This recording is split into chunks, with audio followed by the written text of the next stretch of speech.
La Première Guerre mondiale, c'est bien plus qu'un conflit entre nations. C'est une guerre totale, qui bouleverse les États et les sociétés. Mais comment? Pourquoi?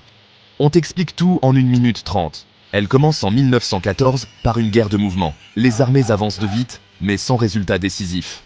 Dès 1915, c'est l'enlisement, une guerre de tranchées, longue, statique, terrible. Puis, en 1918, retour à la guerre de mouvement, qui s'achève avec l'armistice du 11 novembre. Verdun, 1916. Une des batailles les plus violentes de l'histoire. 300 jours d'horreur, 700 000 morts ou blessés. Les soldats vivent sous les obus, dans la boue, la peur, le froid. C'est ça, la violence de masse, une guerre qui tue sans distinction.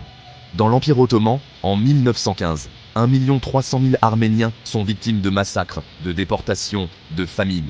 C'est le premier génocide du XXe siècle. Un autre visage de la violence de masse, planifiée, ethnique, radicale. En 1917, la guerre favorise les révolutions. En Russie, les soldats et le peuple en ont assez. Lénine prend le pouvoir. La Russie devient le premier pays communiste. Une vague de révolution secoue ensuite toute l'Europe.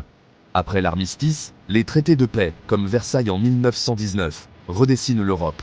L'Empire allemand est affaibli. L'Autriche-Hongrie et l'Empire ottoman disparaissent. De nouveaux pays naissent, mais aussi de nouvelles tensions. Clemenceau, le père la victoire, dirige la France jusqu'à la paix.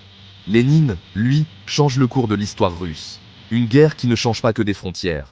Elle change le monde entier.